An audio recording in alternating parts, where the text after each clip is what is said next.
Oui, alors bonjour. Donc ici dans cet exposé, eh bien nous allons un petit peu aller à l'essentiel concernant cette fresque de Michel-Ange qui est présente au Vatican dans les bâtiments donc du Vatican. Précisément, d'ailleurs, je vais vous dire exactement où elle se situe. Alors c'est simple, je suis allé sur Wikipédia.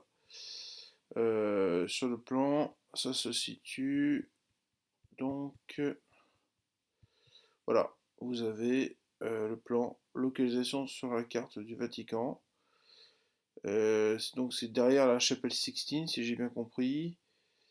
Michel-Ange a commencé à y travailler 25 ans après avoir terminé le plafond de la chapelle Sixtine et avait près de 67 ans à son achèvement.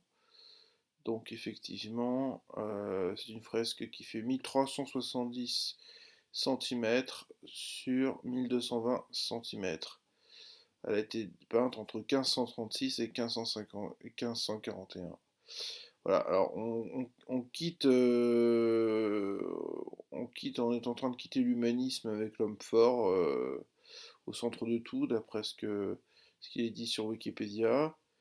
Et alors effectivement, ça s'appelle le jugement dernier. Donc d'un côté, les damnés vont en enfer et de l'autre, ils vont au paradis. Alors nous allons voir ça de plus près. Nous allons regarder ça de plus près. Voilà. Alors, ce sont des photographies que j'ai réalisées depuis mon téléphone sur l'écran de ma télévision. Vous voyez que si on commence par ce détail, puisque vous verrez, il n'y a que des détails ici, hein, ce sont des détails. Eh bien, il y a 300 personnages hein, dans cette fresque au total. Pour venir à notre détail aussi étrange soit-il, on comprend très bien ce que c'est que cette peau d'homme, comme si un homme avait mué. Vous voyez, c'est tout à fait étonnant. Moi, j'ai pris des photos qui me semblaient intéressantes, et selon aussi le cadrage enfin, du documentaire, enfin, voilà. Et effectivement, c'est assez étonnant, hein, bien sûr.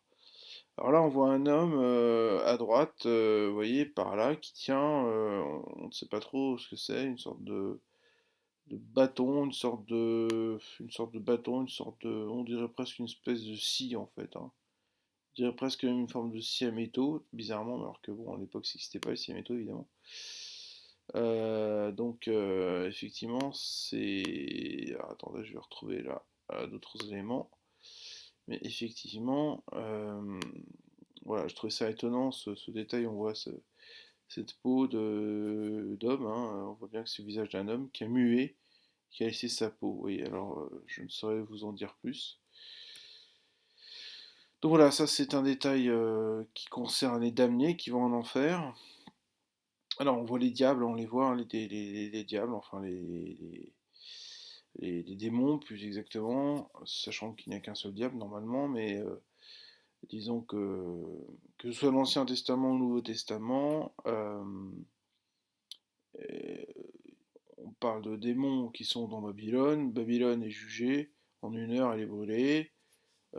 Évidemment, quand on pense à Lot, euh, pour ce qui est de Sodome et Gomorre, aussi, la ville est incendiée, brûlée. Enfin, oui, il y a quand même l'idée que l'homosexualité dans cette histoire de Lot et Gomorre, de Sodome et Gomorre, pardon, est bannie et est condamnée très sévèrement, évidemment, dans une dimension quelque peu non seulement allégorique, mais assez imaginaire, je trouve.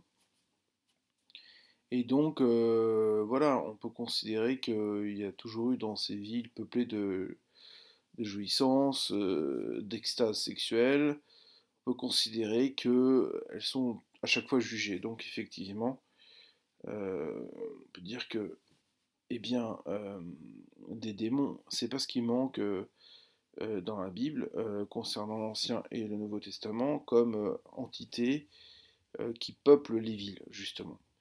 Donc, je veux dire par là que métaphoriquement, on peut interpréter ce détail comme étant ce qui se présente à nous directement dans les villes, en fait. Vous voyez qu'on pourrait retrouver ces personnages démoniaques ornés de cornes, d'une sorte, vous voyez, on voit tous ces visages incroyables qui sont un peu d'animaux, quoi. C'est-à-dire que dans un sens, on parle d'anthropomorphisme chez les animaux, et dans un autre, à l'inverse, on pourrait parler de chez l'homme, d'une sorte de